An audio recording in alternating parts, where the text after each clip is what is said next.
अजीत पांडे जी, प्रयागराज से। राधा वल्लभ श्री हरिवंश महाराज जी, आपके चरणों में कोटि-कोटि प्रणाम। महाराज जी, मैं एक विद्यार्थी हूँ। महाराज जी, मेरे अंदर ये बात चलती रहती है कि बहुत सारे मेरी पदों की प्राप्ति हो, पर मन भटकता रहता है कैसे अपने लक्ष्य की प्राप्ति करूँ। बट मैं भगवत मार्ग भी छोड़ना नहीं चाहता। महाराज जी, दोनों का समावेश करते हुए मैं कैसे अपने उस लक्ष्य की प्राप्ति भी करूँ जो एक संसार में मेरे अंदर श्री जी प्रेरणा करते हैं? श्री भगवान ने कहा है, अनेक चित्त विभ्रांता मोहजाल समावृता। हमारी चित्त वृत्ति भ्रांत हो चुकी है अनेकता में।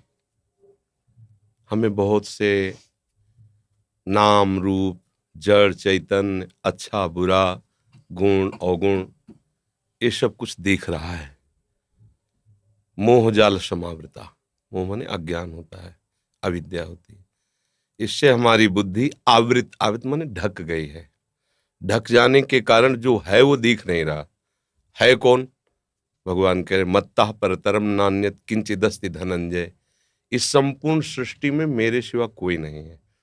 जब सृष्टि प्रभु ने रची तो किसी बाह्य सामग्री का कहीं भी किंचन मात्र कुछ नहीं था। जो अभी दिखाई दे रहा है वो सब मेरे प्रभु ही बने हुए हैं। प्रभु ही बनाने वाले हैं, प्रभु ही बनने वाले हैं। अब ये सृष्टि को जब हम प्रभु के भाव से देखेंगे, मान लो हम अभी भगवत भाव से नहीं देख पा रहे, लेकिन है ना प्रभु की, प्रभु हैं ये हम तो अनुभव नहीं कर पा रहे, पर प्रभु की है। प्रभु की है तो मुझे सेवा मिली है। अब विद्यार्थी सेवा मिली है तो मन वचन कर्म से एक अच्छे विद्यार्थी का जीवन निर्वाह करो। कोई भी पद तुम्हारे लिए दुर्लभ नहीं रहेगा। यदि आप मन वचन कर्म से विद्या को भगवान का स्वरूप मानकर अपना कर्तव्य भगवान की प्रसन्नता का हेतु रख करके विद्या अध्ययन करोगे तो विद्या भगवान प्रदान करते हैं। ये जो हम अपनी विद्या पढ़ के बुद्धि से करते हैं एक सीमित होती है, और जो भगवान विद्या प्रदान करते हैं तो असीम विद्या होती है। वो त्रिगुणातीत विद्या होती है, उसे कोई परास्त नहीं कर सकता। तो इसलिए बच्चा, विद्या भगवान का स्वरूप है, अध्ययन करना हमारी सेवा है। और हम किसी पद में पहुंचे या न पहुंचे, बात समझो, हम भारत देश में पूजा करने के लिए पैदा हुए हैं। ये भारत देश हमारा पूजा स्थान है। प्रत्येक प्राणी हमारा पूज्य है। और हमें डॉक्टर बनावे, मास्टर बनावे, हमें पदाधिकारी बनावे तो हम पूजक होंगे, स्वामी नहीं होंगे। अगर हमारी ये भावना है तो हम एक किसान बनकर भी पूरे देश का हित कर सकते हैं। हमें एक डॉक्टर बनकर, एक मास्टर बनकर हम अपने भगवान की पूजा कर सकते। अगर पदाधिकारी का अभिमान पोषण करने के लिए पद और अपनी वासनाओं की पूर्ति के लिए, तो पद की आकांक्षा मत करना।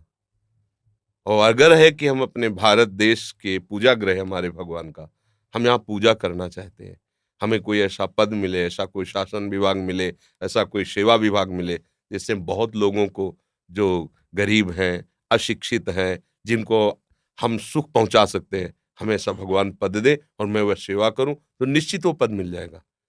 और अगर वो पद अपने अभिमान बढ़ाने के लिए मिले और अपनी वासनाओं के पोषण के लिए मिले तो तुम्हारी दुर्गति कारण बन जाएगा। चाहे जितने बड़े पद में बैठे हो, अगर आप कहीं दूसरों का शोषण करने लगे, अधर्म द्वारा चलने लगे, तो आपकी दुर्गति हो जाएगी। क्योंकि ये पुण्य बल से कुछ समय के लिए मिला है, इसके बाद हट जाएगा। जब शरीर ही नहीं रहेगा तो ये पद कैसे रहेगा? और हमें शरीर मिला परम पद के लिए, जिसको कभी कोई भी नहीं हटा सकता, अविचल अविनाशी पद के लिए। तो ये संपूर्ण सृष्टि भगवान की ही सेवा है। इसको हम अलग न लें कि माला चलाना एक अलग बात है और हल चलाना या और कार्य करना अलग बात, दोनों एक बात है। वो प्रभु का पार्षद माला चला के प्रभु को प्रसन्न कर रहा है, एक प्रभु का पार्षद बॉर्डर पे खड़ा होकर के गोली चला करके वो भगवान की सेवा कर रहा है। उसमें कोई अंतर नहीं। तो इसमें ये दो विभाग हो ही नहीं सकते कि एक संसार विभाग हो गया, एक भगवान का विभाग, तब तो बड़ा गलत हो जाएगा। एक का ही विभाग है, सेवा के अलग अलग विभाग हैं। ये बात समझना। आपको समझ में आई?